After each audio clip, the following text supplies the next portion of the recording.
Le Grand Matin Sud Radio, 7h-9h, Jean-Jacques Bourdin. Nous recevons, et j'en suis heureux, Aïda Hadizadeh, qui est députée socialiste du Val d'Oise et la circonscription, la deuxième du Val d'Oise, l'Isle-Adam, enfin bon.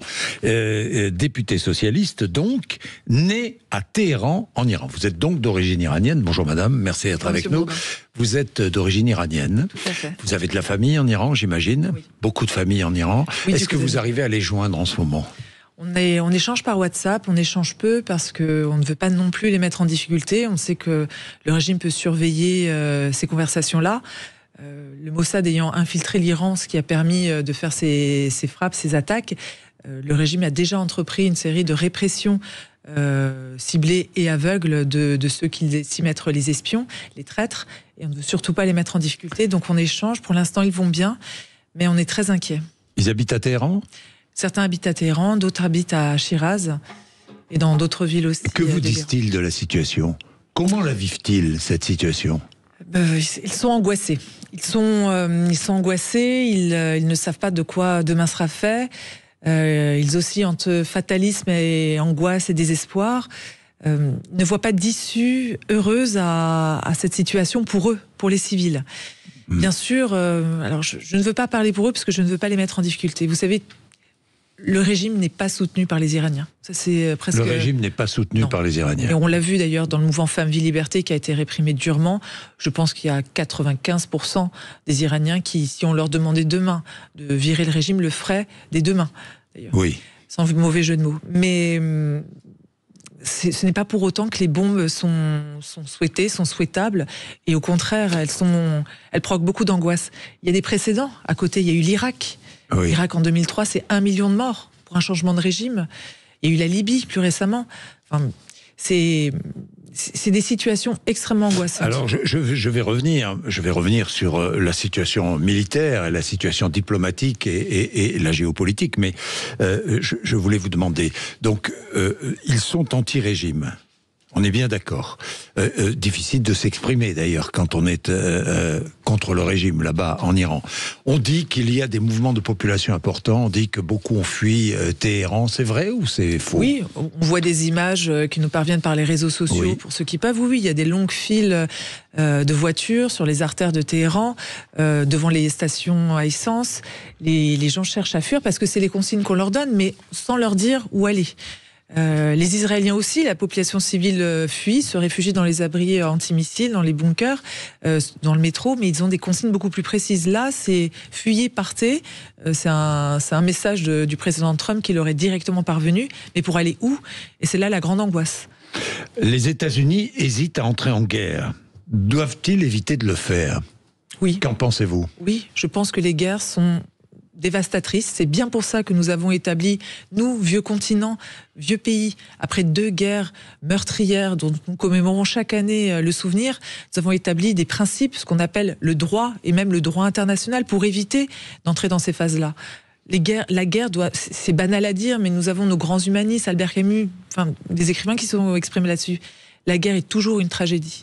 Le président de la République dit, il a fait cette déclaration, vouloir changer le régime en Iran par la force serait une erreur stratégique. Oui. Vous êtes d'accord avec lui ou pas ? Oui, et je rajouterais une erreur humaine et humanitaire. Vous êtes contre ces bombardements, vous êtes contre l'action militaire israélienne, vous êtes opposé. L'action militaire israélienne a voulu faire croire qu'elle était ciblée. Or, on voit déjà qu'il y a 400 civils qui sont morts et beaucoup de blessés et beaucoup de personnes en détresse. Il y a des hôpitaux qui ne fonctionnent plus, il y a bientôt l'électricité qui va être de nouveau recoupée, on n'a pas Internet, et je crains aussi la répression sanglante de ce régime. Ce régime est détestable. Il n'y a pas un jour depuis que nous sommes en France où nous souhaitons la chute de ce régime. Mais pas comme ça, pas avec les bombes, pas dans cette terreur généralisée. Pas comme ça, oui d'accord, mais Friedrich Merz, le chancelier allemand, dit « Israël fait le sale boulot pour nous tous ». Israël fait le sale boulot pour vous, la population iranienne ? Je voudrais qu'on s'arrête sur ce thème. Le sale boulot, ça renvoie à quoi ? Ça renvoie à des civils qu'on tue, à des mères qu'on endeuille, à des pères qu'on endeuille aussi, à des enfants qui perdent la vie. C'est ça le sale boulot ? Enfin, on parle de vie humaine, mais est-ce qu'il oserait parler comme ça pour son propre peuple ? Non, je pense que c'est irresponsable. Oui, mais comment faire tomber ce régime ? Il y a eu toutes ces femmes iraniennes et les hommes aussi qui se battent, qui se sont battus ces dernières années, ces derniers mois, sans résultat, sans succès. Alors, c'est faire changer un régime, c'est souvent des processus de longue haleine et nous sommes bien placés pour le savoir en France. Il y a eu plusieurs révolutions avant que nous ayons une république qui s'installe. Il y en a eu 5 jusqu'à présent. Il faut faire confiance au peuple iranien, il faut être de son côté. Le peuple iranien bouge, il a évolué. Après le mouvement Femmes, Vie, Liberté, en Iran, les voiles sont tombés. Les femmes ont imposé cela au gouvernement. Aujourd'hui, en Iran, les femmes se promènent tête nue. C'est saisissant dès l'aéroport, alors qu'avant elles attendaient un peu, c'était dans les voitures, dans les soirées privées, de manière un peu cachée, dans les cafés. Là, de manière saisissante, dès l'aéroport, les femmes, la majorité des femmes collectivement, c'est difficile à évaluer, mais vous voyez beaucoup de femmes tête nue. En fait, ensemble, oui. elles ont bravé cet interdit avec le soutien des hommes. Quand il y a un passe-d'arrêt qui s'en mêle, il y a des hommes qui font corps autour d'elle en lui disant « laisse-la tranquille, laisse-la tranquille ». Vous voyez, il faut faire confiance au peuple iranien. Je vais ajouter autre chose. Qu'est-ce qui a marché avec l'Iran ?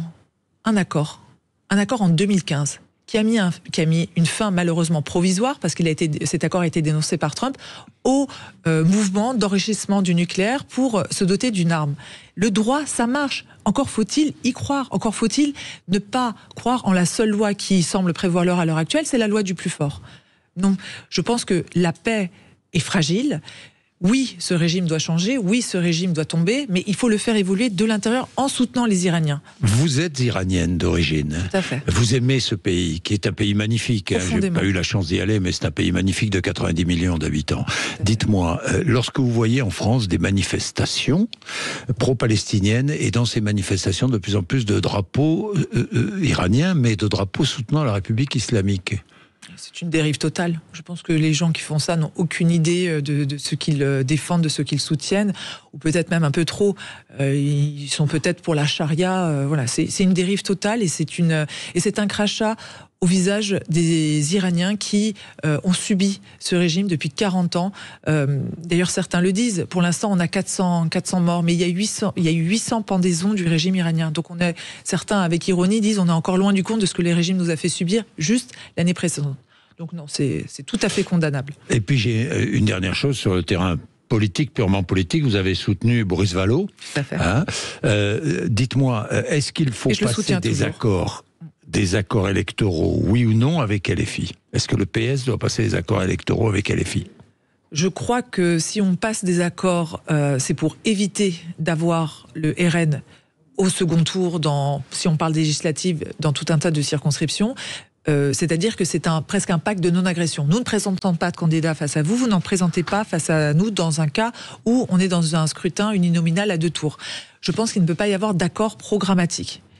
On est en divergence sur beaucoup de sujets, on est en convergence aussi sur pas mal de sujets. Moi, je rejoins beaucoup de leurs combats et ils rejoignent beaucoup des miens sur, par exemple, la protection de l'enfance.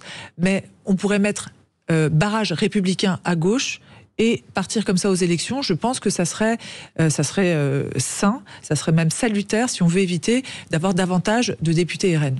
Merci à vous, merci d'être venu nous voir. Aïda Hadizadeh, je rappelle, députée socialiste du Val d'Oise, née à Téhéran.